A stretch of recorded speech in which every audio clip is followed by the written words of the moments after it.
ভারতীয় সংবাদ মাধ্যম ইন্ডিয়া টুডে এবং আজ তাক এর শীর্ষস্থানীয় সাংবাদিকদের সঙ্গে এক একান্ত আলোচনায় রাশিয়ার প্রেসিডেন্ট ভ্লাদিমির পুতিন মস্কোর বর্তমান সৌন্দর্যের ভূয়সী প্রশংসা করেছেন।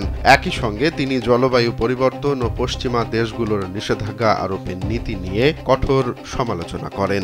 ইন্ডিয়া টুডে গ্রুপের vice chairperson Koli Puri president পুতিনকে জানান তিনি মস্কোর জৌলুস দেখে বিস্মিত হয়েছেন। তিনি এটিকে রূপকথার মতো বলেও উল্লেখ করেন। পুরি স্বীকার করেন, পশ্চিমা প্রচারণায় প্রভাবিত হয়ে তারা রাশিয়া ও মস্কো সম্পর্কে যে ধারণা পোষণ করে আসছেন বাস্তবে তা পুরোপুরি ভিন্ন। এখানকার মানুষ খুবই বন্ধুত্বপূর্ণ, যদিও তারা পশ্চিমা বিভিন্ন নিষেধাজ্ঞার মধ্যে রয়েছে।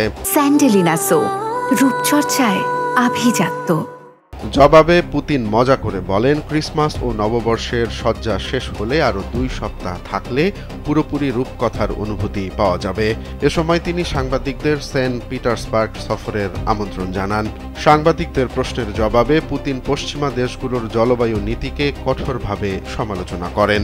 তিনি বলেন, পশ্চিমা রাজনৈতিক অভিযাত্রা পরিবেশ রক্ষার মতো গুরুত্বপূর্ণ বিষয় নিয়ে রাজনৈতিক ফয়দা লোটার চেষ্টা করছে। অন্যদিকে উন্নয়নশীল দেশগুলোর উপর বিধিনিষেধ আরোপ করে এক নতুন ধরনের নব্য ঔপনিবেশিকতা চাপিয়ে দিচ্ছে। তিনি জলবায়ু মোকাবেলার অর্থ ও নতুন প্রযুক্তি নিয়ে দেশগুলোকে সাহায্য করার উপর আরও বেশি জোর দেন। 2 দশকেরও বেশি সময় ধরে রাশিয়ার নেতৃত্ব দেয়া পুতিনকে তার মেয়াদকালে কোনো পদক্ষেপ নেওয়া হবে কিনা জিজ্ঞাসা করা হলে তিনি বলেন, যা করার দরকার ছিল তাই করেছেন তিনি। পুতিন আরও বলেন, আমি সেটাই করার চেষ্টা করি যা শুধু প্রয়োজনীয়ই নয়, বরং যা করার অধিকার আমার আছে, অন্য কিছু নয়।